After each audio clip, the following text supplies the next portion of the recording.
মাঝে মধ্যে নিজেকে অনেক বড় কপাল পোড়া মনে হয়, চাইতো সবকিছু পাই না। আর এমনও মানুষ আছে না চাইতো অনেক কিছু পায়। সেই ছোটবেলা থেকেই আমি যেটা চাই সেটা কখনোই পাই না। আর এই না পাওয়ার কষ্টটা যে কত বেশি সেটা আমিই ভালো জানি। আসসালামু আলাইকুম, সবাই কেমন আছেন? আলহামদুলিল্লাহ, আমরা তো ভালোই আছি। নতুন আরেকটি ভিডিও নিয়ে চলে আসলাম, আশা করি ভিডিওটা সবার ভালো লাগবে।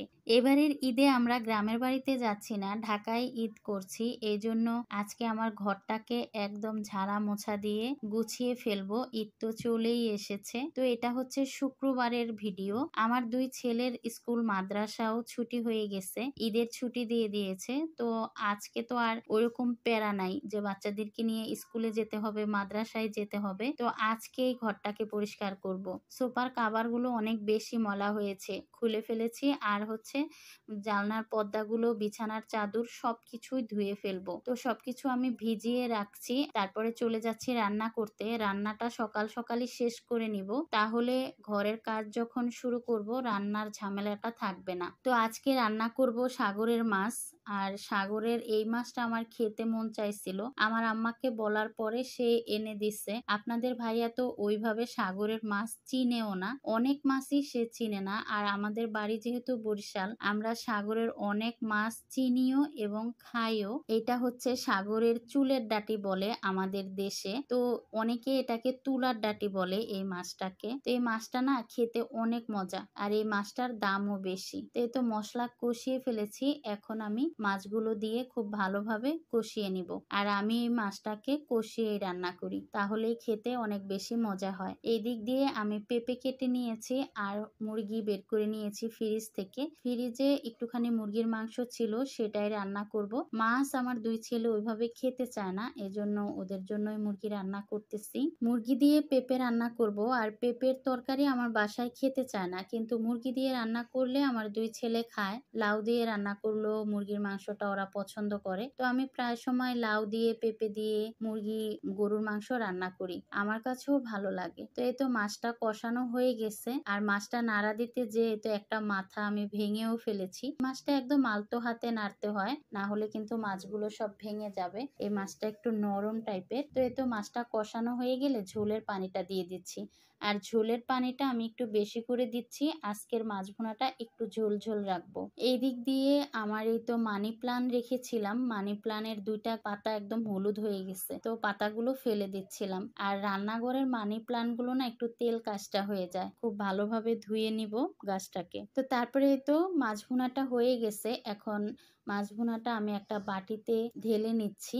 আর মাছ ভুনাটা দেখতে এত সুন্দর হয়েছে, আর খেতেও অসম্ভব মজা হয়েছে আজকের মাছ ভুনাটা। যেহেতু আমি ভিডিওটা পরে এডিট করছিলাম, মাছ ভুনাটা খাওয়ার পরেই, তো এডিট করার সময় আমার আবার খেতে ইচ্ছে করছিল এই মাছ ভুনাটা। তো এই তো মাছ ভুনাটা করা শেষ, আমি এখন মুরগির মাংসটা বসিয়ে দিচ্ছি। তেল গরম হয়ে গেলে এখানে আমি জিরার একটু ফোড়ন দিয়ে নিচ্ছি, আর গোটা দারচিনি, এলাচি দিচ্ছি, আর দিচ্ছি তেজপাতা। তারপরে আমি এখানে মুরগির মাংসটা দিয়ে দিচ্ছি। মুরগির মাংসটা আমি মশলা দিয়ে আগে মাখিয়ে রেখেছিলাম, আদা বাটা, রসুন বাটা, জিরা বাটা, তারপরে হলুদের গুঁড়া, মরিচের গুঁড়া, লবণ, ধনিয়ার গুঁড়া, আর একটুখানি তেল দিয়ে মাংসটাকে মাখিয়ে আমি 20 মিনিটের জন্য রেখে দিয়েছিলাম। আর এখনই তো গরম তেলে মাংসটাকে ছেড়ে দিয়েছি। আমি যখনই ফার্মের মুরগি রান্না করি এইভাবে রান্না করি, তাহলে খেতে বেশি মজা লাগে। আমার বাসার সবাই তো পছন্দ করে, এই জন্য আমি এইভাবে রান্না করি। আপনারাও চাইলে এইভাবে রান্না করে দেখতে পারেন, খেতে কিন্তু অনেক মজা হয়। আর এই পর্যায়ে আমি কিন্তু কোনো পানি দেই নেই, খুব ভালোভাবে মাংসটাকে একদম ভাজা ভাজা করে নিব, একদম কষিয়ে তারপরে একদম ভাজা ভাজা করে নিব আর কি। তো তারপরে তো এদিক দিয়ে আমি ঘরের কাজও করছিলাম টুকটুক করে। তো মাংসটা কষানো হয়ে গেছে, একটুখানি ঝোলের পানি দিয়েছি, ঝোল না মানে পেঁপেটাকে কষিয়ে নিব এই জন্য একটু পানি দিয়েছিলাম। আর এখন পেঁপেগুলো দিয়ে দিচ্ছি, এখন খুব ভালোভাবে পেঁপে আর মাংস কষিয়ে নিব। এই পর্যায়ে কিন্তু খুব ভালোভাবে কষাতে হবে। আর অনেক বেশি গরম লাগতেছে রান্নাঘরে, তো আমি এদিক দিয়ে রান্নাও করছিলাম, ওদিক দিয়ে ফ্যানের নিচে যে বসছিলাম। এদিক দিয়ে আপনাদের ভাইও কাজ করতেছিল আমার সাথে সাথে, ফ্যানগুলোকে পরিষ্কার করে দিচ্ছিল। যেহেতু ফ্যান অনেক উঁচায়, তো আমি চেয়ারে উঠে পরিষ্কার করতে পারি না, আপনাদের ভাইয়াই সব সময় করে। তো মাংসটাও এদিক দিয়ে কষানো হয়ে গেছে, ঝোলের পানি দিয়ে দিচ্ছি। তারপরে আর ভিডিওই করা হয়নি, অনেক কাপড় চোপড় ভিজিয়েছিলাম সেগুলো ধুয়ে গোছল করেছি আর খাবার দাবার খেয়ে শুয়েছিলাম আর ভিডিও করা হয়নি। তারপরে আমি বিকাল থেকে আবার ভিডিও করা শুরু করলাম। আমি যে কাপড় চোপড়গুলো ধুয়েছিলাম সেগুলো তো সব শুকিয়ে গেছে,